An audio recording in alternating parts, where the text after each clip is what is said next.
So let's try something. Just look around you, right now.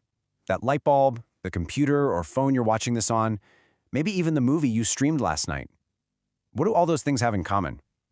Well, their stories are all deeply woven into the fabric of American innovation, the very stuff that helped build the modern world as we know it. In this explainer, we're going to dig into how exactly that happened. Yeah, it's so easy to just take all this stuff for granted, right? But each of those things represents a massive shift in how we live, how we work, and how we connect with each other. This isn't just some boring history lesson, you know? This is literally the origin story of our daily lives.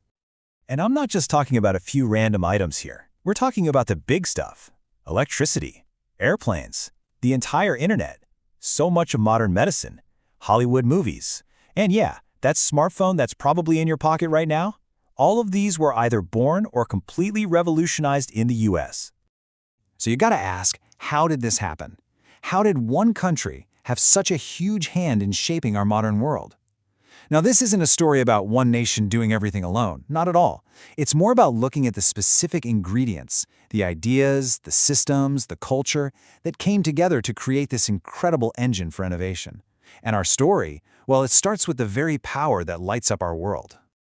You know, before we could even dream of a digital world, we had to build the physical one. Everything we call modern today rests on that foundation. We had to figure out how to conquer distance, darkness, and time itself. And that whole revolution, it started with a single brilliant spark. And let's be really clear about this. Without reliable, widespread electricity, almost nothing else we're about to talk about would even be possible. It's the absolute bedrock. You know, guys like Edison and Tesla, they weren't just inventing a better candle. They were designing the entire system, the power grids, the whole shebang that would eventually light up not just a room, but the entire planet. And just think about the incredible speed of this change. We're talking about less than 30 years.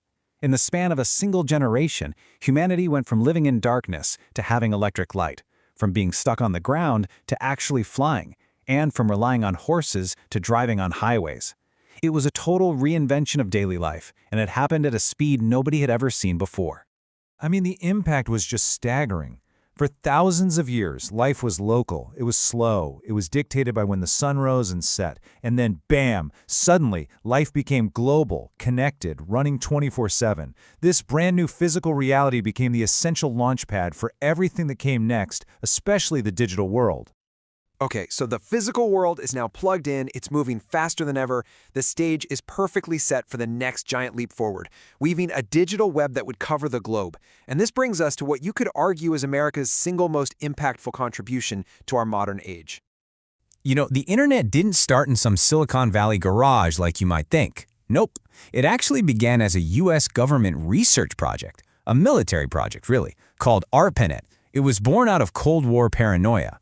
The whole idea was to create a communication network that was so spread out, so decentralized, that it could survive a nuclear attack. And here's the crazy part.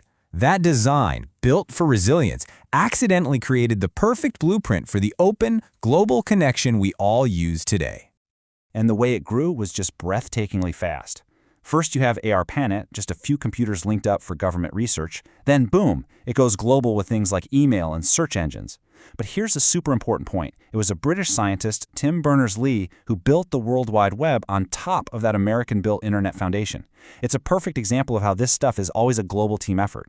And finally, you get to today. With smartphones and cloud computing, pioneered by American companies, that whole system now lives right in our pockets. So really, the bottom line is this: the digital world as we know it. The hardware, the software, the rules of the road, the very architecture of our online lives, so much of that fundamental foundational layer was built right here in America. Okay, but innovation isn't just about circuits and code, right? It's also about ideas. It's about culture. It's about the systems that shape how we all interact with each other. And America's influence in that area has been just as profound. I mean, just think about it for a second. The movies you watch, the music you listen to, from Hollywood blockbusters that play in every country to the very sounds of our modern soundtrack, these American cultural forms became a kind of universal language.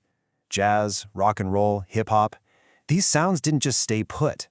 They exploded across the globe, inspiring artists and audiences everywhere. But it wasn't just culture being exported. Let's talk about medicine.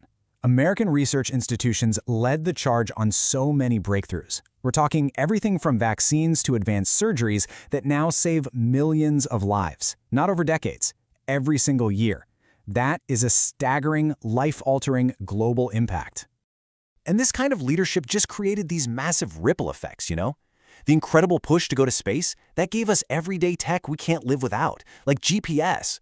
The huge effort to rebuild the world after the war, that helped establish a lot of the global economic and tech standards we still use today. And those health breakthroughs didn't just give us new treatments, they set a whole new bar for what was medically possible around the world. So, as we start to wrap this up, you can really see these three huge pillars, right? First, the physical foundation, the power grids and transportation. Then the digital architecture that connects all of us. And finally, the cultural and scientific ideas that have shaped so much of our world. But, and this is a really crucial point, progress is never ever a solo act. These American contributions didn't happen in a vacuum. They were built on a global foundation of science and ideas, and they were pushed forward by collaborating with brilliant people from every single corner of the globe. When you look back, this whole story just shows how a few powerful ideas can completely reshape the world and do it incredibly fast. And that really leaves us with a big question for our own time, doesn't it? What's going to be the next idea that changes everything? And maybe more importantly, what part will you play in building it?